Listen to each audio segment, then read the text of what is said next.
What is going on out there, peeps?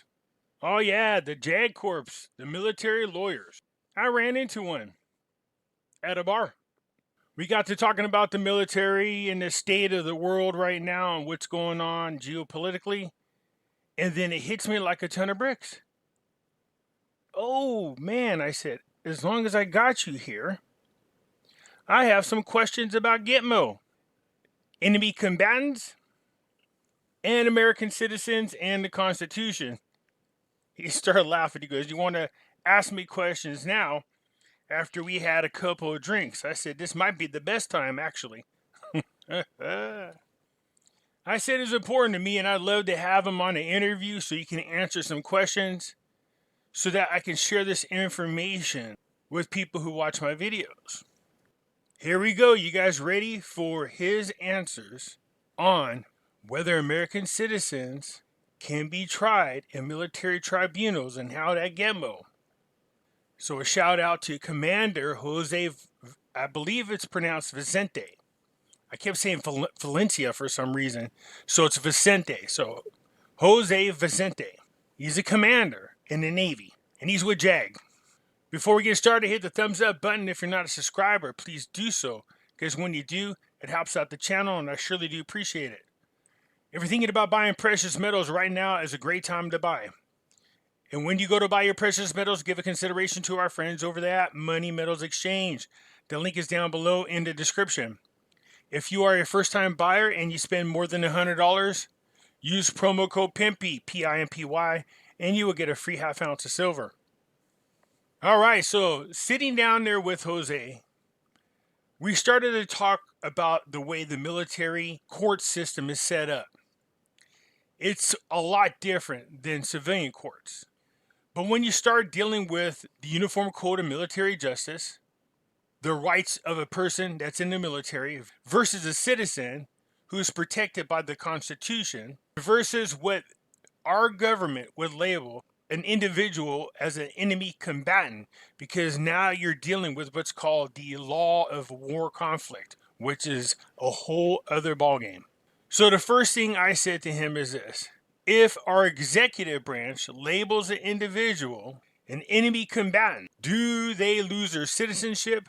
Do they lose their constitutional protection? How does this work? He said, here is the process. If an individual is detained and labeled an enemy combatant, there's a criteria that the government follows. They don't always follow it. That's it. That's not surprising to me.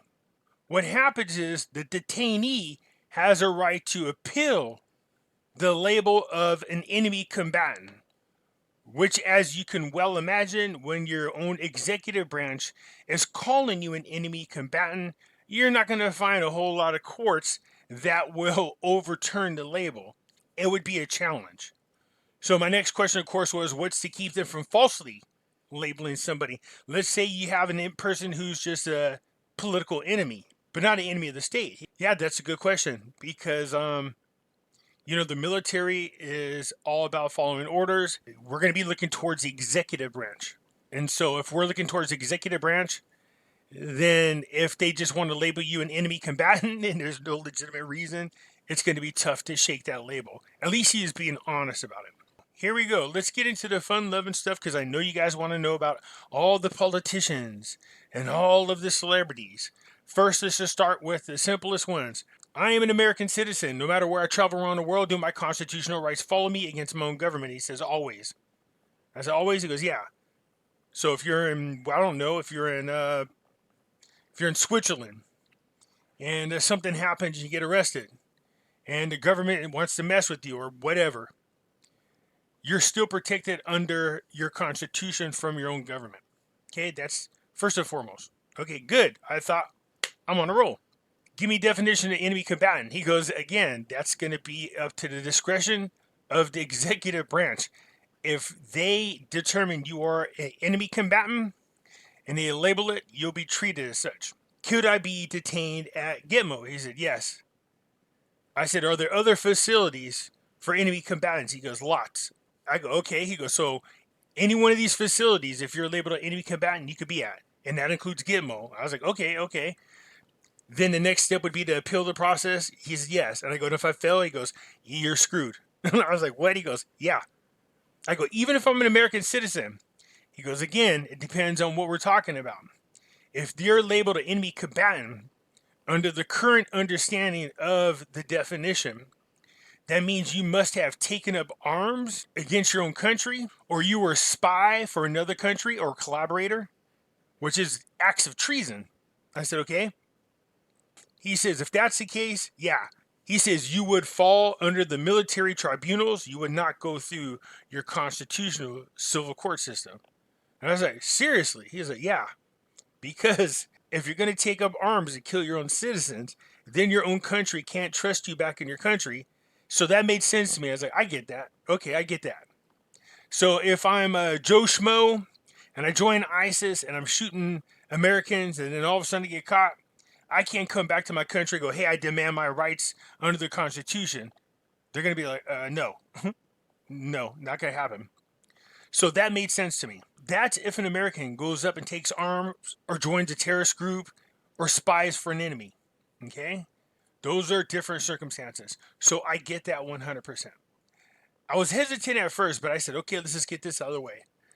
I was explaining to him the whole Nasera Jacera, merging over to the 17th letter movement. Thank God he was familiar with these topics. I said, okay, there are rumors out there that there are politicians and people from entertainment, music, television, movies. He said, yeah, they're being detained in Gitmo. Is that what you're talking about, those rumors? I go, yeah. He goes, no. I go, no? He's like, no. I go, I mean, I know they're not there, but let me ask you this question. Let's say that all of a sudden, we find out that Hillary was doing pedo stuff. He goes, then she'd be in civil courts. She has constitutional rights. I go, wait, not that one. What about acts against humanity, crimes against humanity? He goes, down. She's still protected by her constitution. She would fall under her constitutional law, but most likely because of her power and influence in politics, we would usually turn these types of people over to the world court. But the United States does not recognize the world court because of all their own crimes that they've committed against other countries. I said, okay, that's being brutally honest. So I gave him the scenario that we've been talking about. Here we are. These people have been selling out our countries, violating our constitutional rights. He goes, basically, they'd be traitors. I said, yes, traitors. He goes, but are they joining an enemy? Like, are they going out to Iran? Are they, working with Iran? Are they spying on us for Iran? And I said, no, I think the scenario is more they are not joining any particular country in this fight or even our enemy. I said, well, they're not really joining another country in this fight, but let's just say that we're talking about the New World Order, which thank God he does know about. He says, yeah, that's the Great Reset. I says, yes. Okay, so what happens if we find out that our own politicians are part of this Great Reset? They commit crimes against humanity with all the things we stick in our arms and the whole 9 yards. He goes, if you find out that that's true, let's say you have undeniable proof, all of the politicians would be going through a tribunal. Anybody and everybody tied into that particular type of action, which is genocide, it's crimes against humanity, crimes against your fellow citizens, and he gave me this long list of different crimes they would be charged with. And then I couldn't help it. I said, what do you think? Do you think these things are real, or do you think it's a bioweapon? He said, I plead the fifth. So if you think about what we often hear in the whole Nasera Jacera realm, this has been merged together for so long, and so many different stories have been told that we forgot what they've been. For the most part, we're forgetting what people are getting arrested for. So I said, what about if it's pedophilia, if it's a pedophilia ring? He goes, they would be protected by the Constitution. They would be under civil court. Okay. He says the other one, the Great Reset, and we find out that this thing is not real. You got millions of people dying, and you could prove who's all connected to this. Every one of them would go to tribunals. I started getting into semantics with him about, what about if the 2020 event was actually fixed? He's like, you would go to a civilian court, try it under your constitution. You have constitutional protection.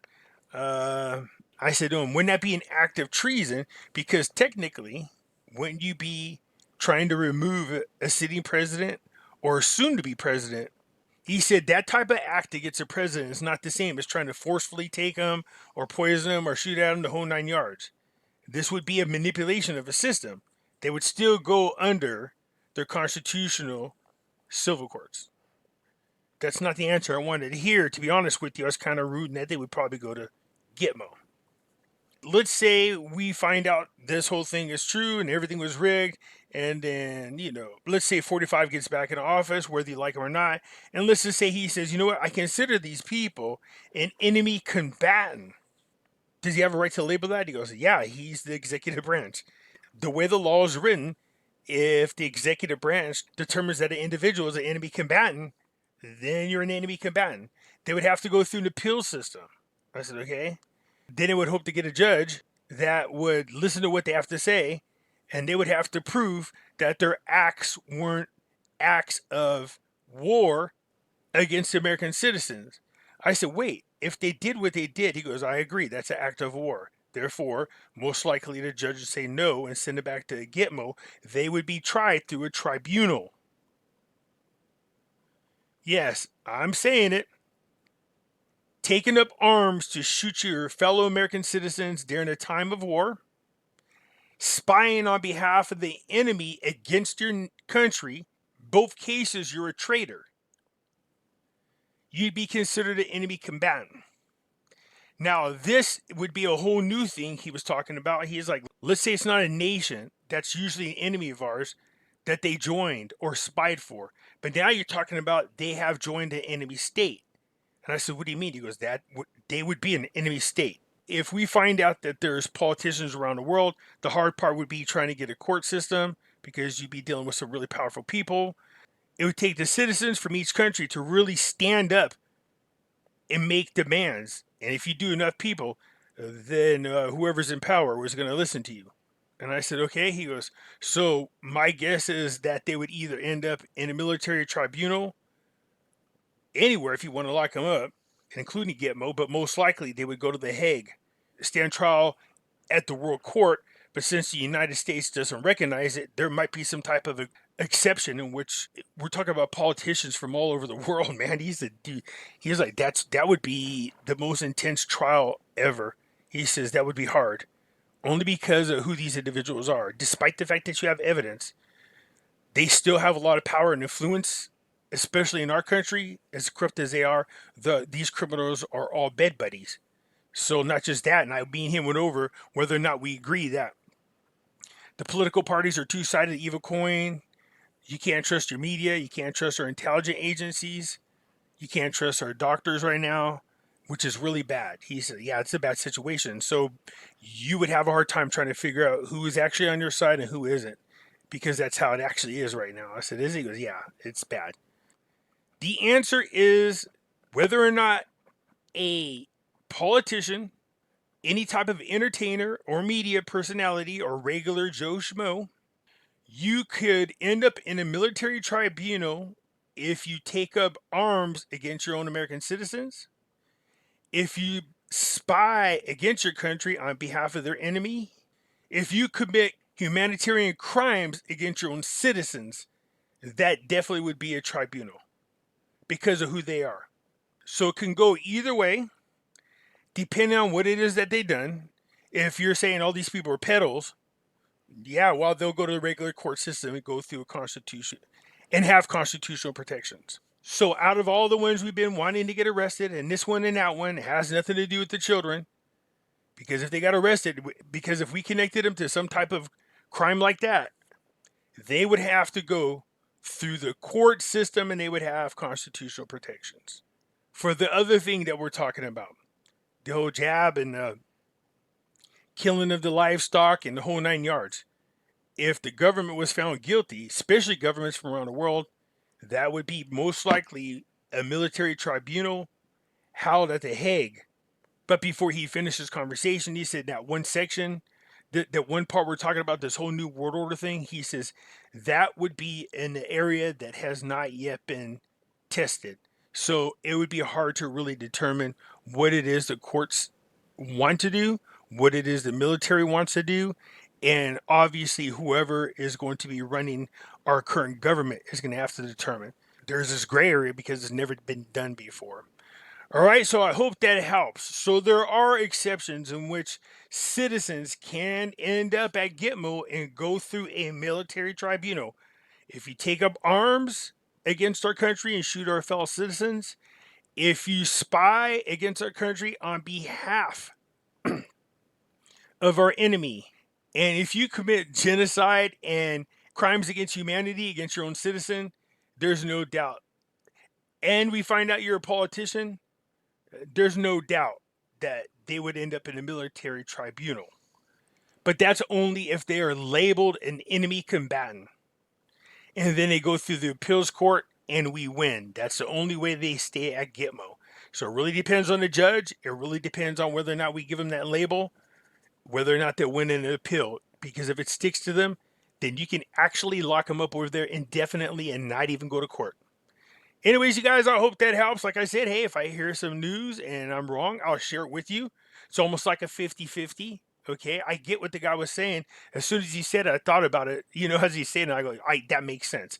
If you're going to grab guns and shoot your own citizens, an act of war, if you are going to spy on behalf of another nation against your citizens, yeah, that's treason and you will go through a military tribunal, which makes perfectly good sense to me.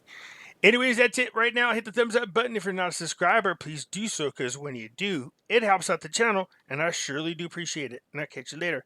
Out.